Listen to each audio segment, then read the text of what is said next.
Hi everyone, and a warm welcome to this week's episode of the Low Season Traveller Insider Guides.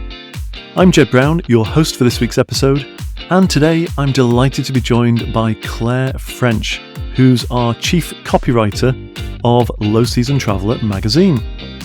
In this episode, I caught up with Claire on a beautiful autumn day to find out a little bit more about her life in travel, and in particular the background to her wonderful article in this month's magazine edition, where she enjoyed 9 consecutive days of Ayurvedic massage in Goa. It sounded like heaven to me, but as Claire explains, there's a lot more to it than that. Enjoy. So Claire, it's great to have you on the Low Season Traveller Insider Guides podcast. How are you today? I'm doing really well, thank you, Jed. Thank you very much for having me. It's an absolute pleasure. So we're here at what's the name of the golf course that we're at? Regent Golf Course in Bolton. Regent Golf Course in Bolton. It's a lovely day. It's not clear blue skies, but it's quite pleasant, isn't it? It's really lovely, yes, and we're outside, so that makes a nice change. It does. A nice autumnal day indeed. Claire, you are, of course, the Chief Copywriter at Low Season Traveller, and we're delighted to be able to share all of your different articles on the website and, of course, the magazine as well, and sharing your knowledge. Just for our listeners at home, just give us a little bit of a background about yourself and your sort of career in travel and other things, because you're a woman of many talents. Well, thank you. I'm not sure about that, but I do have a bit of a diverse background. So I've been working in the travel industry for about 25 years now, and I'm really delighted to be working with Low Season Traveller. I'm very passionate about what it is that we as a team are doing with Low Season Traveller. I recently forayed into a related but distinct industry and the wellness industry. So as part of my background in travel, one of the countries I really enjoyed travelling to was India. So about 10 years ago now, I started really deepening my practice with Ayurvedic treatments, Ayurvedic medicine, which comes out of the Hindu tradition in India. And I actually spent quite a lot of time in Goa working in a yoga retreat there. And I became very deeply interested in Ayurveda. And after working in different parts of India and also in Spain, I returned to the UK and I'm now running an Ayurvedic massage business, Claire's Holistics, around Lancashire. So I'm running that parallel to working with Low Season Traveller and still enjoying working in the travel industry. So fantastic. Yeah. And we love having you working with us. Thank you. Now, for our listeners that might not be aware, I've only recently started to get a little bit more of an understanding into massage and Ayurveda and wellness generally. And we did a podcast a few weeks ago, actually, with a lady called Sonal Uberoy, and she specialises in bringing wellness to different properties and stuff around the world. And it kind of opened my eyes. And in that conversation, we were talking about how, once upon a time, if you had a gym membership, it was seen as a bit of a luxury. It's a little bit of an extravagance if you have a gym membership. And now there's this realization that, you need a gym membership because we need to look after ourselves and we need to keep healthy. And I was speaking to Sonal and we were talking about how really we can kind of see that that's the way in which it's going with wellness now, is there's that feeling that we need to look after, mind, body and spirit as we go through this life. And there's more of an acceptance of that. Is that your reading on it as well? Do you feel they still see massage and wellness as an extravagance, or are you starting to see it more now as a part of day-to-day life? Yeah, really, really interesting question. I was so glad to see that you did that podcast with a wellness focus a few weeks ago. Yes, definitely. Since the pandemic especially, people are starting to really tune in to the needs of their bodies. And quite unexpectedly to me, really, I found that a lot of my clients are now wanting weekly, fortnightly or monthly massages as a kind of self-care fixture. So they might be people who look after themselves in other ways with the gym membership, keeping fit, running, diet, but also people who have injuries or different conditions, fibromyalgia, for example, who are really finding that massage fits really well into a holistic lifestyle. It gives them relief from pain, but also gives them like an emotional release and a mental stability as well. So when I started off with Claire's Holistics, I really did not anticipate that people were going to really find such joy, such benefit in having these regular treatments. And some people do still see it as a luxury, and they might book in maybe once a year for a birthday treat or buy a voucher for Mum for Mother's Day or something like that. But yes, increasingly, I would say maybe 85% of the work that I do is with clients who are booking regular massages. So that's great to see. And also the growth in the travel and wellness as a combined experience. I've noticed that is becoming very much in vogue. So like travel for retreats, travel for like adventure with yoga. Those kind of experiences are definitely on the rise as well. They definitely are. And I really get it. When I was speaking to Sonal about this, and I was sort of saying, I could really, we all work really hard. I could I could do a 1 week break, having massage, meditation, stuff like that. God, I could probably need it if I'm honest with you, Claire, a lot of the time. But I did that after I'd spoken to Sonal on the last podcast. We went with the family to Turkey, and they had a spa there. So I made a point of actually having a few massages when I was there. And I was thinking, this actually should be a regular part of my life. And I think what's interesting about this is that, when we talk about spa and wellness, you don't need it to be the most perfect weather in the destination that you're going to. It's a perfect low season activity, actually, because if you wanted to have a spa and wellness experience for a few days in Greece, you don't need to do it in the height of summer. You can do it easily just as well in October or November or any other time. And that's, I think that's the sort of the element of wellness really that appeals to me, is it supports low season travel as well. Now, of course, as our chief copywriter, you wrote an article in the latest edition of the magazine, which is out now, dear listeners, if you go on the website, where you had the challenge and the very tough time of having to go to India and have a massage every day for 9 days straight. Yes. Okay, so first of all, tell us, how did this come about? Well, it came about as an idea of that it was A, possible, and B, affordable, and also it was something that I'd never done before. So I was aware from my time working in India that there are practices that involve daily massage. And within that practice, Panchakarma, it's called, kind of a full immersion in Ayurvedic practices for a period of time. So yes, you can have daily massage. It also it might put some people off, but it can also include daily oil enemas, and also can include purging as well. Purge? Yes. Vomiting. Oh gosh, really? Yes. So did you partake in that? No.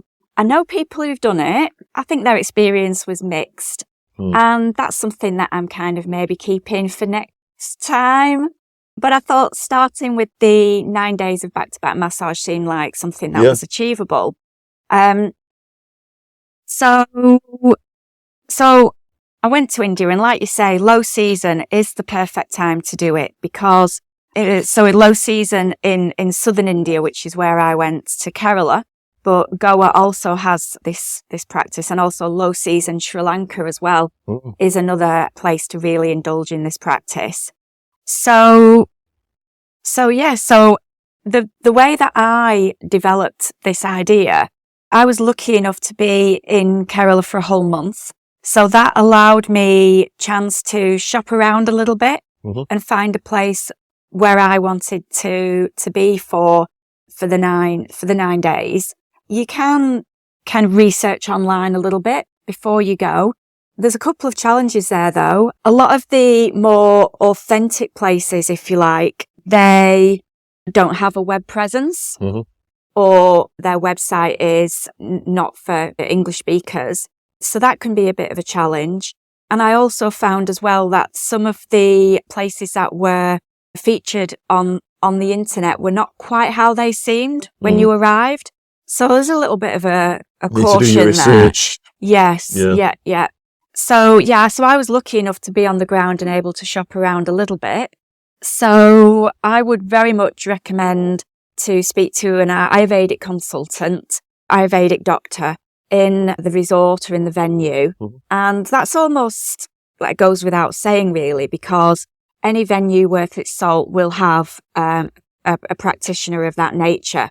So what the Ayurvedic doctor does is to look deeply into your eyes, look at your tongue, read your pulse, ask you quite a lot of personal questions about toilet habits and anger management and so on. Wow.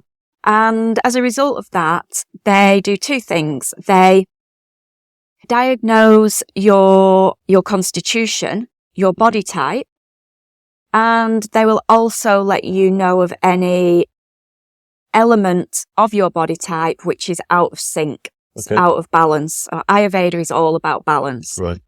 And then as a result of that, they will prescribe the treatments that are going to work for you.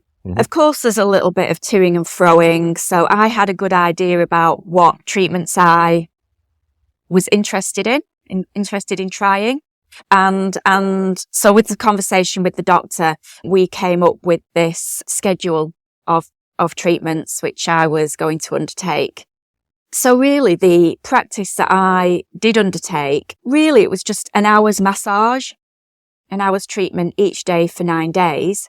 Some of the retreats, some of the Panchakarma retreats that people undertake can include the daily massage, but also like a strict diet, maybe morning yoga, meditation, and it can be kind of a full immersive experience. So I feel like on this occasion, I've kind of touched the surface with my 9 days of massage. And I would like to perhaps return to Sri Lanka in the low season as a little bit of a balance to my Indian experience and try something a little bit different. Very good. So were the massages that you had every day for the 9 days, were they all pretty much the same or did they differ? So there were some elements which were the same and some which were different. So in Ayurvedic treatments, you can have the oil poured on the head. Right. Shirodhara. That's a very pleasant treatment. Is that good for you? Or is a challenge for your hair? So if you've got thinnish hair like mine, then it does end up being very messy and very greasy. But it drops onto the third eye. The third eye. The third eye. So like in between your eyes, you have the third eye, Ajna chakra point. So it's very clearing. It's the site of intuition. So you could opt for that. You could opt for Indian head massage. You could opt for a simple oil massage. But the treatment that I went for was the Hessian sacs, which are filled with different fillings. And then they're dipped in hot oil. Right. And rubbed all over your back. Right. So there's the exfoliating effect of the Hessian sac. And for 3 of the days, I had the sacs which were filled with medicated leaves. Right. For 3 of the days, I had medicated powder. And for the last 3 days, I had what's affectionately known as rice puddings, which is the Hessian sacs filled with medicated rice. Okay. So. Did you feel a difference between each of those? Yeah, very much. Noticeably? Yeah. Especially the rice pudding. Yeah. But I tell you what, Jed, it was messy. I bet it was. Yeah. With the oil and everything as well. Yes. So any clients coming to Claire's Holistics for their treatments, I don't want them to be disappointed. It's not quite so messy. I've toned down my treatment to be a bit more user friendly. But these treatments that I had in India, just to kind of set the scene a little bit, I mean, you're kind of lying on like a hard slab. A wooden slab, which has got ditches around the side of the slab To collect the oil. for all the, all the excess oil that's pouring off you. So it's a bit more like a kind of almost like a Turkish massage that you might have experienced yourself into. My therapist had this, what I can only describe as a camping stove, like a 1-ring burner camping stove in the corner of the room. Where she warmed the oil. Mm-hmm. So I'm lying there, kind of eyes shut, ready for to enter bliss. And all you can hear in the corner of the room is this oil crackling, like burning oil. Sounds like torture. Yeah, I was really slightly on edge. I wasn't quite as relaxed as I'd anticipated. And then these sakis are dipped in the oil. And there's 2 of them. So one's kind of soaking in the oil while one's being rubbed over your back, and then it's switched over. So I got a really good scrub down. And then as the oil filters through the Hessian sac, all the juicy goodness that's in the filling of the sac is released out and comes into the body. Right. So by the end, you are covered from head to toe, every hair, every toe, covered in oil and all these herbal extracts. And when I say whole body, I mean whole body. You're given a kind of a paper towel to wear around your nether regions, which is just pointless. Disintegrates or something. Yeah. And my therapist, VJ, she was very experienced. And I think she did take pity on me a little bit. She kind of had to take the nappy off me. And, you stood there as naked as the day that you were born and almost carried to the shower to rinse off. So the whole thing is an amazing experience. And despite being a professional qualified massage therapist, I've seen a lot of bodies. For me, there was still a very, almost a feeling of kind of vulnerability, of very much being in the care of this lady, VJ. And she was very motherly and very caring. So that took a little bit of time to get used to. But by kind of halfway through the 9 days, we'd got very used to each other. And I feel like, that relationship grew and I came to trust her very much. So if listeners are interested to read the article, they'll see kind of the experience that I went through, and it was very mixed emotions. Not all of them were super pleasant emotions. I kind of went through this roller coaster. But I would recommend anyone to take part in this kind of practice. Bit of a spoiler, but the end result was super positive for me. And I kind of left Kerala with a renewed sense of us reconnecting to the Ayurvedic roots that I'd started looking into 10 years ago now.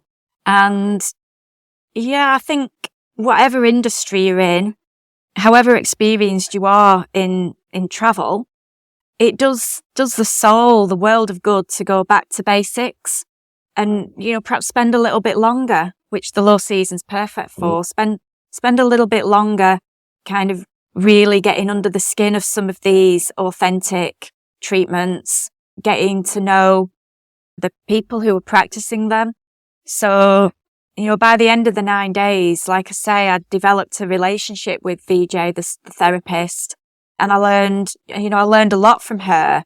More so than perhaps you would do if you were just rushing through, grabbing a quick massage on your way to the bar. Or, that's what I like about low season travel. It gives you the opportunity to really indulge in those extra special experiences. It's a great way it sounds to me like it's a great way to connect with the local culture and connect with the people in the destination. And that's what's, really sort of came through to me after reading the article as well, was just sort of thinking, when you're somewhere else, in a different culture, you want to kind of learn a little bit more about that culture. And I think, wellness treatments, whether it's Ayurveda in India or some other form of wellness treatment somewhere else in the world, it gives you a window into into that particular culture. And then, like you say, especially if you're going over consecutive days, you get to know the local people a little bit better, possibly than you usually would if you're staying in a Holiday Inn or something for 3 or 4 days. And I think that's great. The article is wonderful. It was really interesting as a whole concept of 9 continuous days of massage. And as always, it's a wonderful article. And I again encourage all of our listeners to have a read of that article if you haven't already. But Claire, thank you so much for taking the time to talk us through it. I am tempted. I want to have that feeling. You've described very well the feeling that you had at the end of it and how it changed you in a way. And that's what travel is all about as well. Travel is meant to be transformative. It's one of the reasons that we travel is we do want to, in a way, transform ourselves or renew or refresh ourselves. And that really comes across. So, yeah, I'm going to have to start looking at booking my next trip. Well, I'm going to Bali, actually, in a couple of weeks. Oh, amazing. So I'll have to look. You've been to Bali, right? No, it's on the bucket list. Yeah. But one thing I should say about Bali is that it is a Hindu island. And they also do have a plethora of Ayurvedic treatments there as well. So I should have mentioned that before. So there we go. Bali, southern India, and Sri Lanka. Those are your places to go for Ayurvedic treatments. So no excuses. I might give it a go, and I'll report back when I get let me know how the paper towel nappy goes. Oh God, don't. Hey Claire, thank you so much for taking the time to speak to us, and thank you. Looking forward to next time. Thanks. So there you have it. I must admit, I'd be very tempted to go for an experience like this, and it may just be what we all need right now.